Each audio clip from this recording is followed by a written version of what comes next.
All right, well, here's one of my next projects. I just get my dog's collar patched up there, put some new paint on it. But here's my next project. I got to put my master cylinder in my truck. It's been raining for 2 days, raining and cold.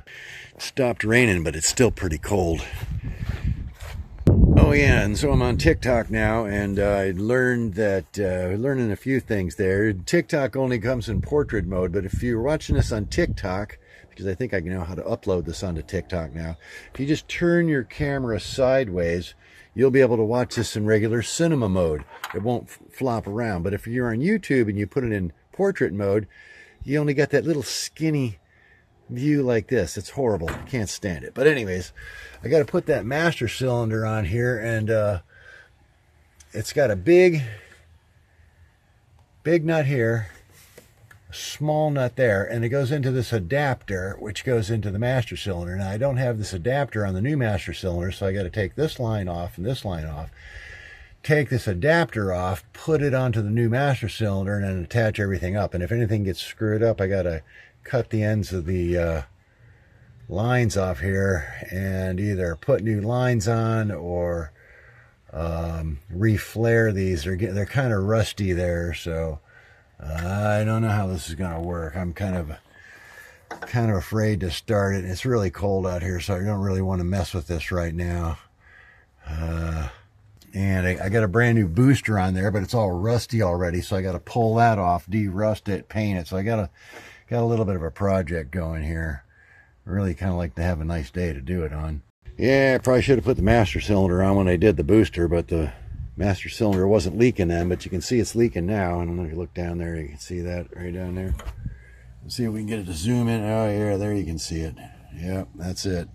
And then eventually the next project is going to be to pull this throttle body air sensor bullshit off of there, and I'm going to put a Weber carburetor on here. I'm not sure how the adapter is going to have to work. We got to do some drilling and tapping and maybe a plate on there. I'm not quite sure. And if that doesn't work, I'll just block that off, cut a hole in the top, and put a 4-barrel on there, and it'll stick out of the hood a little bit. But I'll get a 4-barrel on here without having to spend $1,000 on a manifold.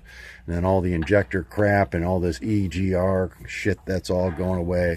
Air pump down there. Well, we'll save the alternator, but the air pump's got to go. Be nice if that was a hydraulic pump. If I could make that into a hydraulic pump and run a PTO off to the back, put a little crane on there or something. But all this shit's got to get out of here.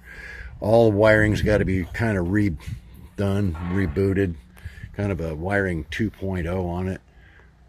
But I got the basics down, and I got to change the fuel pump in the thing. Got to get the pressure down from 50 pounds to 10 to 14, and then it goes down to like 4 to 6 for the Weber carburetor that I got to go on here. I got a fuel pressure regulator for that, but I don't want to go from 50 down to 4. I want to go from 10 or 14 down to 4, and it'll just be a lot easier to run it with that lower pressure in there, I think.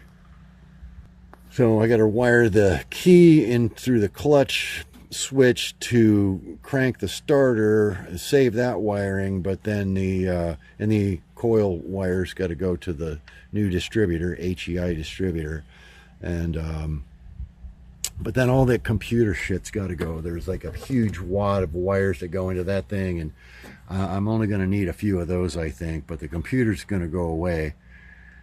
And I'd like to have windshield wipers and some gauges. Might just get a whole aftermarket gauge cluster thing and just redo all the, because I only need an oil and temperature sensor, and yeah, that's going to be it. I'm going to have a cable choke on it.